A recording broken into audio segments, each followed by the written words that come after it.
നിലവിലെ നിയമത്തിൽ നമുക്ക് ദയാവധം ചെയ്യാൻ സാധിക്കുന്ന ചില ഓപ്ഷൻസ് ഉണ്ട്. നമുക്ക് അതുകൊണ്ട് സാധിക്കാതെ വരുന്നെങ്കിൽ അതുപോലും ഭംഗിയായിട്ട് ഇപ്പം നമ്മൾ തെരുവിൽ അലഞ്ഞു നടക്കുന്ന നായ്ക്കളിൽ ശ്രദ്ധിച്ചാൽ കാണാം, ഒരു 10% എങ്കിലും കാല് വണ്ടി കയറി ഒടിഞ്ഞ് ഞൊണ്ടി നടക്കുന്നത്, ചൊറി ബാധിച്ചിട്ട് അതിന് തന്നെ ചൊറിയാൻ പറ്റാത്ത രീതിയിൽ ചൊറി ബാധിച്ചത്, മെയിഞ്ച് ബാധിച്ചത്, പിന്നെ പല വിധങ്ങളായ അസുഖങ്ങളും. ഇങ്ങനെയുള്ളതിനെ തീർച്ചയായിട്ടും നമുക്ക് യൂത്തനേഷ്യക്ക് വിധേയമാക്കാവുന്നതാണ്. ഇപ്പൊ തന്നെ ഇപ്പോഴത്തെ പ്രശ്നം നായകളെ കുട്ടികളെ ആക്രമിക്കുമ്പോൾ ആ സമയത്ത് ഉയർന്നു വരുന്ന ഒരുപാട് ചിന്തകളുടെ സമയമാണ്. ഈ സമയത്ത് നമുക്ക് ഇതിന് ശാശ്വതമായ ഒരു പരിഹാരമാണ് ആവശ്യം. അല്ലാണ്ട് നായസ്നേഹികളും അല്ലെങ്കിൽ നായവിരോധികളും തമ്മിലുള്ള ഒരു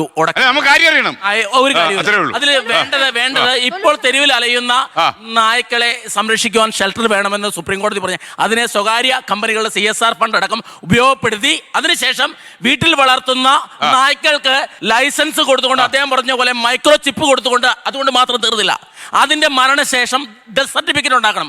ഇല്ല എങ്കിൽ അത് അവശതയാവുമ്പോൾ തെരുവിലേക്ക് കൊണ്ടുപോയി തള്ളുന്ന ഒരു സംവിധാനമാണ്. ആ സംവിധാനത്തിലൂടെ മാത്രമേ ഇങ്ങനെയുള്ള കാര്യങ്ങൾ കൃത്യമായി നടപ്പിലാക്കുവാൻ സാധിക്കുകയുള്ളൂ. നായ്ക്കളെ ഉന്മൂലനം ചെയ്യാൻ ഞങ്ങൾ ഇതുവരെയായിട്ടും പറഞ്ഞിട്ടില്ല. ഞങ്ങൾക്ക് അതിനുള്ള താല്പര്യവുമില്ല. പക്ഷെ ഞങ്ങൾ പറയുന്നത് അവയെ ഷെൽട്ടറിൽ അടയ്ക്കണം, മറ്റുള്ള ജനങ്ങൾക്ക് ബുദ്ധിമുട്ടുണ്ടാകരുത്. എന്തായാലും നമ്മൾക്ക് ഒരു 6 മാസത്തിനുള്ളിൽ അടുത്ത സുപ്രീം കോടതി ഒരു ഡേറ്റ് വെച്ചിട്ടുണ്ട്. നല്ലൊരു വിധി വരും. അതിന്റെ പിന്നിൽ മനുഷ്യാവകാശത്തിന്റെ ശക്തിയുണ്ട്.